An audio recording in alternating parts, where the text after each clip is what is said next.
வணக்கம். இது நம்ம கிச்சன். நம்ம கிச்சனில் நம்ம இன்றைக்கி என்ன பண்ண போகிறோம்னா கடலை பருப்பு பாயசம் பண்ண போகிறோம். இதுக்கு வெங்காயத்தில் யாரும் அதிகம் பாயசம் பண்ண சாப்பிட மாட்டேன். நாள் கிழமைங்கிறதுனால நான் கொஞ்சமாக பண்ணுறேன். 1/4 டம்ளர் தான் எடுத்துட்டுருக்கேன் கடலை பருப்பு. ஒரே ஒரு டேபிள் ஸ்பூன் அளவுக்கு அரிசி. இது என்னென்னா ட்ரை ரோஸ்ட்டாக வறுக்கணும்.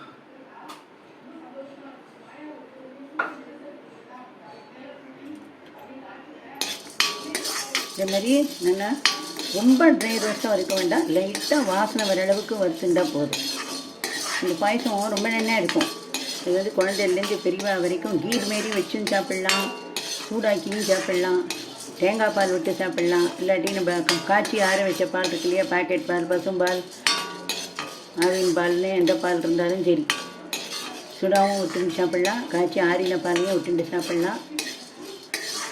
ரொம்ப நல்லா இருக்கும் இந்த பாயசம். குழந்தைலேருந்து பெரியவா வரைக்கும் இதை விரும்பி சாப்பிடுவா. லைட்டாக வாசனை வர அளவுக்கு வறுத்துட்டா போதும். இப்போ நம்ம வாசனை வர அளவுக்கு வறுத்தாச்சு. அடுத்து ஆஃப் பண்ணிடுறோம். ஆஃப் பண்ணிவிட்டு இந்த பாத்திரத்தில் நம்ம எதில் பாயசம் வைக்கிறோமோ அதில் எடுத்து நம்ம கொட்டி விடலாம்.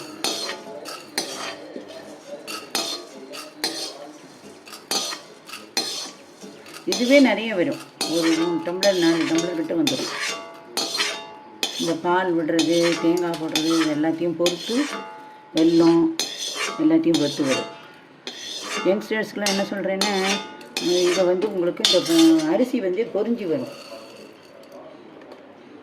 அரிசி இப்படி பொரிஞ்சு இருக்கும். அதை வச்சு நீங்கள் போதும்னு நிறுத்தி விடலாம். இப்போ இதை நல்லா களைஞ்சிட்டு ஜலம் விட்டு வேக விடணும். இப்போ நல்லா களைஞ்சி ஜலம் விட்டுட்டேன். இதில்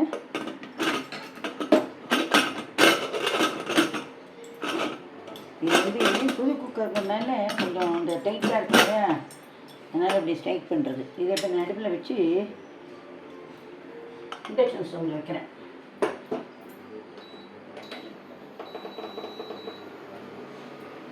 ஒரு 3-4 விசில் வரட்டும். இதோடைய கடலை பருப்பு பாயசம் வேக வச்சோம் இல்லையா, வெந்துருக்கான்னு பார்க்கலாம். நல்லா ஜம்முன்னு வெந்துருக்கு. இது வந்து ஜம்முன்னு வெந்துருக்கு. இது வந்து நம்ம வடிகட்டிட்டு மிக்ஸி ஜாரில் போட்டு அரைக்கணும். இப்போ நான் வதக்கிட்டு கடலைப்பருப்பு இதில் 2 அரிசி இதில் போட்டுருக்கேன். கொஞ்சம் தேங்காய் போட்டுக்கிறேன். இதை வந்து நைஸாக குழவாக அரைக்கணும். இதை அரைச்சிட்டு காட்டுறேன். இதுக்கு வந்து 3/4 பங்கு, அதாவது அரிசியையும் வெல்லமும் எவ்வளோ எடுத்துட்டோமோ அதே அளவு எடுக்கலாம், இல்லை 3/4 பங்கு எடுத்துக்கலாம். வெல்லம் நான் 3/4 பங்குக்கு வெல்லம் எடுத்துட்டுருக்கேன். ஜலம் விட்டுருக்கேன். இன்னும் கூட ஜலம் விடலாம். விட்டு நல்லா வெல்லம் கரைஞ்சி கொதிக்கணும். இப்போ அடுப்பை ஆன் பண்ணிட்டேன். நான் ஆன் பண்ணிவிட்டு இதை வச்சுருக்கேன். இது கரைஞ்சி கொதித்து வரட்டும். அதுக்குள்ளே நம்ம அரைச்சின்னு வந்துடுவோம். இப்போ நம்மளுடைய வெல்லம் நல்லா கரைஞ்சி கொதிக்கிறோம். இதில் ஏலக்காய் பொடி நல்லா தாராளமாக போட்டுக்கலாம். பாயசம்னா வாசனையாக இருக்கும். நெய்யில் தேங்காய் வறுத்துப்படுத்துகிறோம். இருந்தாலும் இப்போவும் ஒரு டீஸ்பூன் அளவுக்கு நான் நெய் விட்டுருக்கேன். இப்போ என்ன பண்ணுறேன், இந்த பாருங்க மறைச்சாச்சு. இந்த பேஸ்ட்டை வந்து இதில் விடணும். இந்த பேஸ்ட்டில் பாயசத்தை வந்து வெள்ளை கரைசலை விடலாம், இல்லை அதுலேயும் இந்த பேஸ்ட்லேயும் பாகுலேயும் இந்த வெள்ளை பேஸ்ட்லேயும் இந்தமாரி கடலை பருப்பு அரைச்சது விடலாம். எப்படி வேணாலும் பண்ணிக்கலாம்.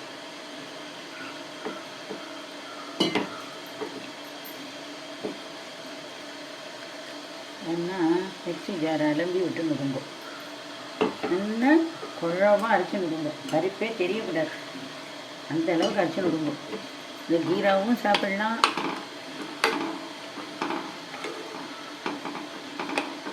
கூலிங்காக அடுப்பில் வச்சுட்டு கீராவும் சாப்பிட்லாம், இந்தமாரி ஆட்டாவும் சாப்பிட்லாம். மிக்ஸி அலம்பி மிக்ஸி ஜாரையும் அதில் விட்டுவிட்டேன், அலுமினிய தண்ணியை. இப்போ இது நல்லா கரைஞ்சி கொதித்து வர வரைக்கும் கிளறிண்டே இருக்கணும். இப்போ பாயசம், நம்மளுடைய பாயசம் நல்லா கொதித்து பொங்கி வருது. இந்தமாரி வந்தால் என்ன அர்த்தம்னா, இந்த வெள்ளத்தோட பச்சை வாசனை போயிடுத்து, நம்ம போட்டு இந்த கடலை பருப்பு அரிசி பாயசத்தில் இதெல்லாம் நல்லா வெந்து விடுத்து அப்படின்ட்டு அர்த்தம். இப்போ நம்ம இறக்கி வச்சுட்டு இப்போ இதில் நான் முந்திரி பருப்பு இன்றைக்கி போட போகிறதில்ல. இப்போ நம்ம பாயசம் நல்லா கொதித்து வருது. இப்போ நான் இதில் என்ன பண்ண போகிறேன்னா, பாதாம் கட்டரில் கட் பண்ணி நல்லா வச்சுருக்கேன், அதை தூக்குறேன். நான் இன்றைக்கி முந்திரி போட போகிறதில்ல, பாதாம் தான் பருப்புறேன். பாதாம் துருவல் போட்டாச்சு தாராளமாக, ரொம்ப நல்லா டேஸ்ட்டாக இருக்கும். இப்போ நான் இதை இறக்கிட்டு நெய்யில் தேங்காய் துருவல் தயாரித்து போட்டு போகிறேன். நான் தேங்காய் பல்லாக போடலாம், வயசானவெல்லாம் கடிக்க முடியலைங்கிறனால அதனால் துருவி போட்டுடலான் இருக்கேன். அது வரும்போது இதுமாரி துருவி போட்டுவிட்டா இது ஒரு டேஸ்ட்டு. கடித்தா நம்மளை போல் இருக்கவெல்லாம் கடித்து சாப்பிடலாம். நான் பல்லில் வேணப்பாவை என்ன பண்ணுவா, நம்ம இதுக்காக 2 தடவை பாயசம்லாம் வைக்க முடியாது இல்லையா, அதனால் சரின்னுட்டு இதுமாரி பண்ணிட்டா அவளும் சாப்பிடுவா, குழந்தைகளும் சாப்பிட்டுடும்.